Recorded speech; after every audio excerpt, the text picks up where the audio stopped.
அனைவருக்கும் வணக்கம். இந்த வகுப்பில் நாலடியார் பார்க்க இருக்கோம். நூல் குறிப்பு மற்றும் பாடல்கள். சரியா? இலக்கியத்துக்கான மதிப்பெண் குறைந்து விட்டது. அதனால் இலக்கணத்தை மட்டும்தான் ஃபோக்கஸ் பண்ணணும் இல்லையா? அது உண்மைதான். இருந்தாலும் இலக்கியத்திலேருந்து தான் பொறுத்துக்க கேட்கலாம், பொருத்தமான பொருள் அறிக. சரியா?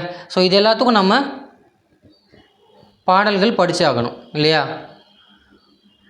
இதில் 5 பாடல்கள், நாலடியாரில் இருக்கக்கூடிய 5 பாடல்களும் ஒரே காணொலியில் நம்ம பார்த்துடலாம். சரிங்களா? நூல் குறிப்பு பாருங்கள்.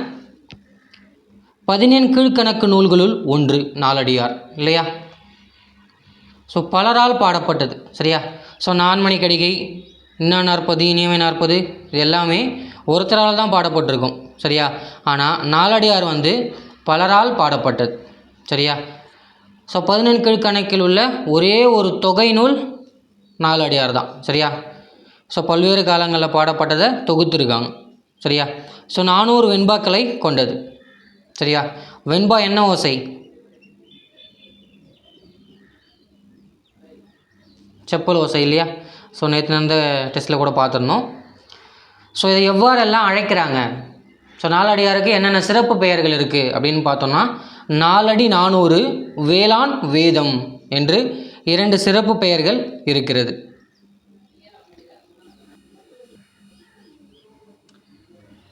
அறம், பொருள், இன்பம் என்று முப்பாலாக பகுப்பு கொண்டது தான் நாலடியார். சரியா? திருக்குறளை போன்றே 3 பகுப்புகள் உள்ளது. நாலடியாரை தொகுத்தவர் யார்? பதுமனார். சரியா? நாலடியாரை தொகுத்தது பதுமனார். அறம், பொருள், இன்பம் முப்பாலாக இருக்கு இல்லையா? நாலடியாரை முப்பாலாக தொகுத்தவர் யார் அப்படின்னு கேட்பாங்க. யார்? தருமர். சரியா? நாலடியாரை தொகுத்தவர் பதுமனார் தான். ஆனால் நாலடியாரை முப்பாலாக தொகுத்தவர் யாருன்னு கேட்டால் தருமர். சரிங்களா? நாலடியாருடைய சிறந்த வரிகள்னு பார்த்தோம்னா, 4ம் 2ம் சொல்லுக்குருதி அப்படின்றாங்க. சரியா? 4னா என்ன? நாலடியார். 2னா திருக்குறள். சரியா? நாலடியாரும் திருக்குறளும் சொல்லுக்குருதி. சரியா? ஆளும் வேரும் பல்லுக்குருதி, 4ம் 2ம் சொல்லுக்குருதின்னு சொல்லுவாங்க. ஆழம் வேரும் பல்லுக்கு ரொம்ப உறுதியானது. 4ம் 2ம் சொல்லுக்குருதி. சரியா? திருக்குறளையும் நாலடியாரையும் தெளிவாக படித்த ஒருத்தங்கிட்ட நீங்கள் போய் பேசி ஜெயிக்கவே முடியாது. எந்த மாதிரி நீங்கள் பேசினாலும் அதுக்கேற்ற பதிலுரையை அவனால் சொல்ல முடியும் இல்லையா? அதான் சொல்கிறாங்க. 2016 2024 குரூப் 4ல் இதை கேட்டிருக்காங்க இல்லையா? அடுத்து பெருமுத்திரையர்கள் பற்றிய குறிப்பு அமைந்த நூல் நாலடியார். சரியா? இந்த பெருமுத்திரையர்கள்ன்றவங்க கிபி 600லேருந்து 900 வரைக்கும் வாழ்ந்திருக்காங்க. இதுவும் 2019 குரூப் 4ல் கேட்டிருக்காங்க. சரியா? பெருமுத்திரையர்களை பற்றிய குறிப்பு அமைந்த நூல் எது அப்படின்னு கேட்டிருக்காங்க. நாலடியார். சரிங்களா? நூல் குறிப்பு இந்த அளவுக்கு போதும். நூல் குறிப்பு முடிச்சிட்டோம். பாடல்கள் ஒரு 5 பாடல்கள் இருக்குது. பார்த்துடலாம். சரியா? சரியா? முதல் பாடல். நம்ம பொருளை ஞாபகம் வச்சுக்கிட்டாலே போதும். பாடலுடைய பொருளை நம்ம மனப்பாடம் பண்ண வேண்டியதில்லை. அதை புரிஞ்சுக்கிட்டாலே நமக்கு தெளிவாக ஞாபகத்தில் இருக்கும். சரியா? வாங்க.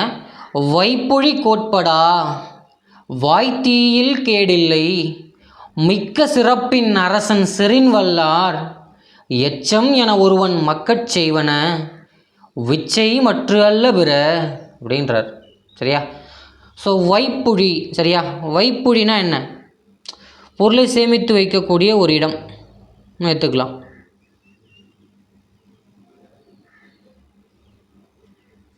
பொருளை சேமித்து வைத்திருக்கக்கூடிய ஒரு இடமாக வைப்புழி அப்படின்றதுக்கு பொருளாக இருக்கும். சரியா?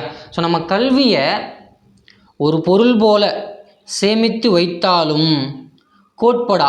சரியா? கொள்ளடிக்க முடியாது. சரியா? மற்ற பொருள்களை எல்லாம் திருடிட்டு போயிடலாம். நம்ம கல்வியை ஒரு பொருள் போல் நம்ம சேர்த்து வச்சாலும் கோட்படா, கொள்ளை கொள்ள முடியாது, திருடிட்டு போக முடியாது. வாய்த்தீயில் கேடில்லை. சரியா? நம்ம இன்னொருத்தருக்கு சொல்லி கொடுத்தா அது கெட்டு போகாது இல்லையா? மிக்க சிறப்பின் அரசன் செறின் வல்வார். சரியா? நாட்டுக்கு அரசனாகவே இருந்தாலும் நம்ம மேலே ஒரு கோவம் பகன் உண்டாச்சுன்னா நம்ம வீட்டை எரிக்கலாம், நம்முடைய நிதி ஆதாரங்களை எரிக்கலாம் இல்லையா? ஸோ ஆனால் நம்ம படித்த கல்வியை அரசனே வந்து அவனுடைய சினத்தை வெளிப்படுத்தினாலும் நம்மகிட்ட இருக்கிற கல்வி எங்கேயும் போக போகிறது இல்லையா? ஸோ மிக்க சிறப்பின் அரசன் செறின் வல்லான், அரசனே நினைத்தாலும் நம்ம கல்வியை நம்மகிட்ட வந்து பிடுங்க முடியாது. ஸோ எச்சம்னா என்ன? மிச்சம் மீதின்னு சொல்லிட்டு எச்சம் என ஒருவன் மக்கட் செய்வன. சரியா? நம்ம சந்ததியினருக்கு நம்ம மிச்சம்னு ஏதாவது வச்சுட்டு போகணுன்னா அது பொண்ணோ பொருளோ இல்லை. சரியா? என்னதான்? விச்சை மற்ற அல்ல பிற. விச்சைனா என்ன? கல்வி. நம்ம சந்ததியினருக்கு நம்ம ஏதாவது மிச்சம் வச்சுட்டு போனோம் அப்படின்னா அது கல்வி தான். கல்வியை தவிர மற்றது எதுவும் இல்லை இல்லையா? வைப்பொழி கோட்படா வாய்த்தீயில் கேடில்லை மிக்க சிறப்பின் அரசன் செறின் வல்லான் எச்சம் என ஒருவன் மக்கட் செய்வன விச்சை மற்ற அல்ல பிற. சரியா? ஸோ ஒரு பொருள் போல் நம்ம கல்வியை சேமித்து வச்சாலும் யாராலையும் கொள்ளடிக்க முடியாது. நம்ம இன்னொருத்தருக்கு வாய்க்கும்படி கொடுத்தாலும் நிறைவுரிமை தவிர குறையாது. சரியா? ஸோ மிக்க சிறப்பினை உடைய அரசன் நம் மீது கோபம் கொண்டு இல்லையா, நம்மக்கிட்ட இருக்கிற எல்லாத்தையும் அவனால் பறிக்க முடியும், ஆனால் நம்ம கல்வி அவனால் பறிக்க முடியாது. ஸோ மிச்சம்னு ஏதாச்சும் நம்ம சந்ததியினருக்கு நம்ம விட்டுட்டு போகணும்னா அது கல்வி தான். கல்வியை தவிர வேறு எதுவும் இல்லை அப்படின்னு சொல்கிறாங்க இந்த பாடலில். சரியா? அடுத்த பாடல் போகலாமா? இரண்டாவது பாடல் பாருங்கள். நாய்க்கால் சிறுவிரல் போல் நன்கனியர் ஆயினும் ஈக்கால் துணையும் உதவாதார் நட்பெண்ணாம் செய்தானும் சென்று கொள்ளல் வேண்டும் செய்விலை விக்கும் வாய்க்கால் அணையர் தொடர்பு.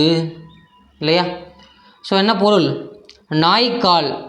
சரியா? நாயின் கால் மாதிரி நெருங்கியே இருந்தாலும் இல்லையா, நாய்க்கால் சிறுவிரல் போல் நன்கனியர் ஆயினும். சரியா? ஸோ நாய்க்கால் மாதிரி ரொம்ப ஒட்டிகிட்டே இருப்பாங்க. சரியா? ஸோ அவங்க ஈக்கால் துணையும் உதவாதார் நட்பெண்ணாம். ஸோ நாய்க்கால் மாதிரி எப்பயும் ஒட்டிகிட்டே தெரிஞ்சு என்ன பிரயோஜனம்? ஸோ ஈயினுடைய கால் அளவு அந்த அளவு கூட உதவாதாருடைய நட்பு எதுக்கு? அந்த நட்பால் என்ன பயன் அப்படின்னு கேட்குறாங்க. சரியா? கேள்வி கேட்குறார்.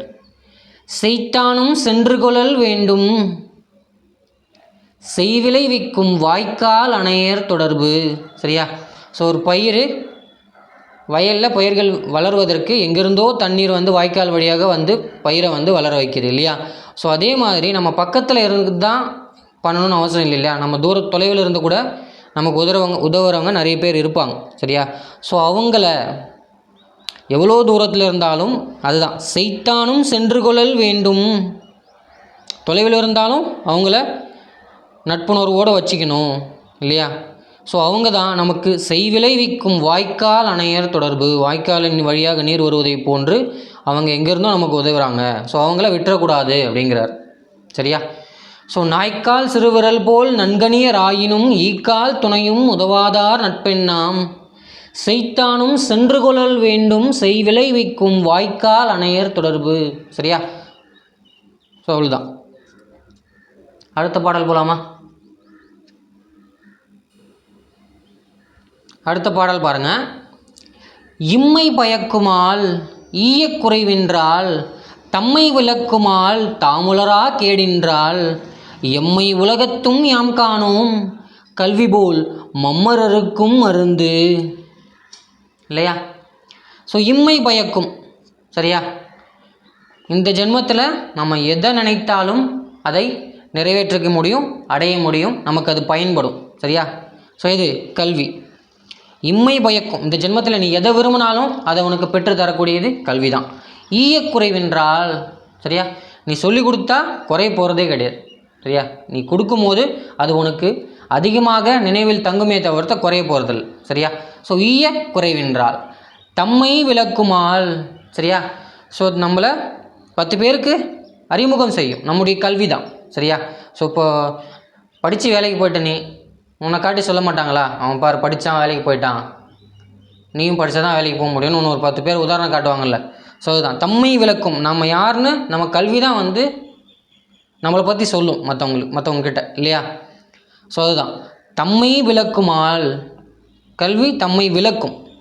ஸோ தாமுலரா கேடின்றால். சரியா? தாமுலரா கேடின்றால்னா என்ன? கெட்டு போகாது. நம்ம இருக்கிற வரைக்கும், நம்ம உடலில் நம்ம உயிர் இருக்கிற வரைக்கும் கல்வி எங்கும் போக போகிறதில்ல, நம்ம கூடவே தான் வரப்போகுது. தாமுலரா கேடின்றால் நம்மளை விட்டு நீங்கள் போகிறதில்ல. எம்மை உலகத்தும் யாம் காணோம். சரியா, இந்த உலகத்தில் எங்கேயுமே நான் பார்க்கலப்பா. எது மாதிரி? கல்வி போல் மம்மரருக்கும் மருந்து.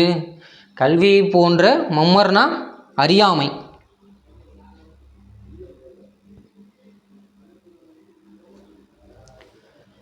ஓகேவா? அறியாமையை அறுக்கக்கூடிய மருந்து இந்த உலகத்தில் நான் எங்கேயுமே பார்க்கலப்பா, கல்வியை போன்று அப்படிங்கிறார். சரியா? இம்மை பயக்குமால் ஈயக்குறைவின்றால் தம்மை விளக்குமால் தாமுலரா கேடின்றால் எம்மை உலகத்தும் யாம் காணோம் கல்வி போல் மம்மரருக்கும் மருந்து. சரியா? அடுத்த பாடல் போலாமா? 4வது பாடல் பாருங்க. அறுசுவை உண்டி அமர்ந்தில்லால் ஊட்ட மறுசிகை நீங்கி உண்டாரும் வரிங்கராய் சென்று இறப்பர் ஓரிடத்துக்கூழ் எனின் செல்வம்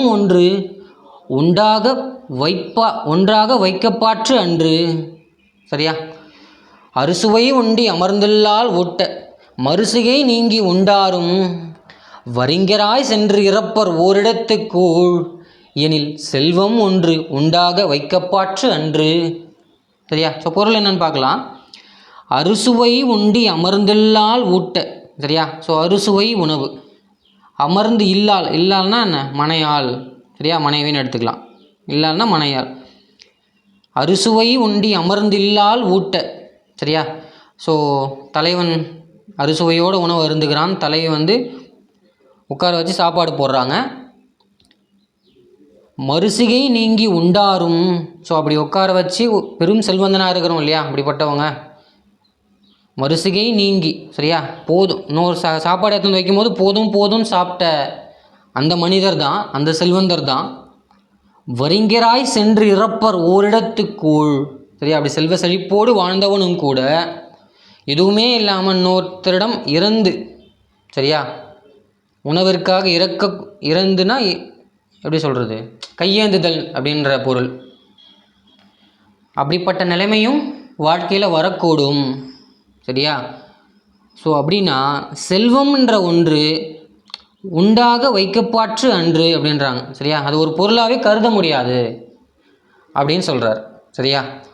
ஸோ அறுசுவை உண்டி அமர்ந்தல்லால் ஊட்ட மறுசிகை நீங்கி உண்டல். போதும் இன்னொரு வாய் வைக்க வேணான்னு தடுத்து சாப்பிட்ட அதே மனிதர் ஒன்றுமே இல்லாமல் போய் ஒரு இடத்துல இறந்து சாப்பிடக்கூடிய நிலைமையும் வரும் இல்லையா?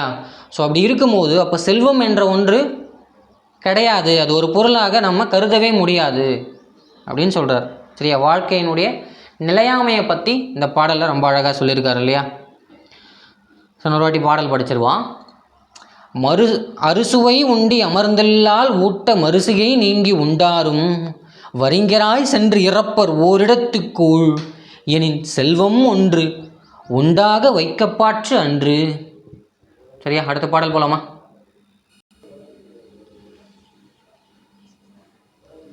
அடுத்த பாடல்.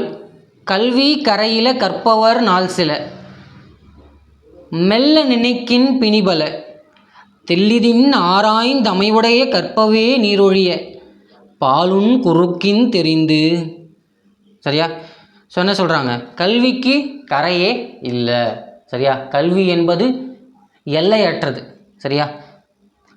கற்றது கைமண் அளவு கல்லாதது உலகளவு என்று உற்ற களமடந்தை ஓதுகிறாள் இல்லையா? சரஸ்வதி தேவியே நான் கற்றுக்கினது கைமண் அளவு தான் அப்படின்னு சொல்கிறாங்க. ஸோ அப்போ கல்விக்கு எல்லையே கிடையாது. ஸோ அதுதான் கல்வி கரையில். சரியா? ஸோ கற்பவருடைய நாள்கள் சில. சரியா? நம்முடைய ஆண்டு காலம் வாயுட்காலம் கம்மி தானே. ஸோ அதுதான் கற்பவருடைய நாட்களோ சில தான். ஸோ அதையும் மெல்ல நினைக்கின் பிணிபல. ஸோ அதுலேயும் நமக்கு நோய் நொடிகள்லாம் ஏற்படுது. ஸோ தில்லிதின் ஆராய்ந்தமைவுடைய கற்பவே நீரொழிய பாலுன் குறுக்கின் தெரிந்து. சரியா? ஸோ அதனால் ஆராய்ந்து படிக்கணும். ஸோ எதை போல்? அன்னப்பறவையை போல். ஸோ ஒரு கிண்ணத்தில் பாலையும் தண்ணீரையும் வச்சிங்கன்னா ஸோ அன்னப்பறவை என்ன பண்ணும்? தண்ணியை விட்டு பாலை மட்டும் எடுத்து குடிச்சிட்டு போய்கிட்டே இருக்கும். சரியா? ஸோ அதே மாதிரி தேவைப்படக்கூடிய நூல்கள் எதுவோ, நமக்கு எது தேவைப்படுதோ அதை எது தேவை நமக்கு அப்படின்னு தெரிஞ்சு அதை தெளிவாக படிக்கணும். சரியா அப்படின்னு சொல்கிறார். ஸோ அன்னப்பறவை போன்று தெளிவாக தேவையானவற்றை எடுத்து படிங்க. இப்போ நமக்கு சொல்கிறாங்க இல்லையா, ஸோ எல்லாத்தையும் போட்டு படிச்சுட்டு இருக்கக்கூடாது. சிலபஸ் எதுவோ, சரியா, ஸோ ப்ரீவியஸ் இயரில் கேட்கப்பட்டிருக்கிறது எதுவோ, ஸோ ப்ரீவியஸ் இயரை வச்சு எது கேட்கலாம் அப்படின்னு நம்ம சிலபஸ் ஃபோக்கஸ்டாக படிக்கிறோம் இல்லையா. ஸோ அதுதான் கல்வி கரையில் கற்பவர் நாள் சில மெல்ல நினைக்கின் பிணிபல தெல்லிதின் ஆராய்ந் தமையுடைய கற்பவே நீரொழிய பாலுன் குறுக்கின் தெரிந்து. சரியா? ஸோ 5 பாடல்களும் நம்ம பார்த்துட்டோம். ஸோ புத்தகத்தில் இருக்கிற 4 பாடல் புத்தகத்தில் இருக்கக்கூடியது. ஸோ ஒரு பாடல் ப்ரீவியஸ் இயர் கொஷின்லேருந்து அந்த பாடல் நம்ம எடுத்திருக்கோம். ஸோ இது போதுமானதாக இருக்கும்னு நினைக்கிறேன். ஸோ இதோட வேறு ஏதாச்சும் நோட்ஸ் ஏதாச்சும் இருக்குது, முக்கியமானது இருக்குன்னா நான் சொல்கிறேன். சரிங்களா? ஸோ வீடியோ பிடிச்சிருந்தால் லைக் பண்ணுங்கள், ஷேர் பண்ணுங்கள், கமெண்ட் பண்ணுங்கள், முக்கியமாக சப்ஸ்கிரைப் பண்ணுங்கள். நன்றி, வணக்கம்.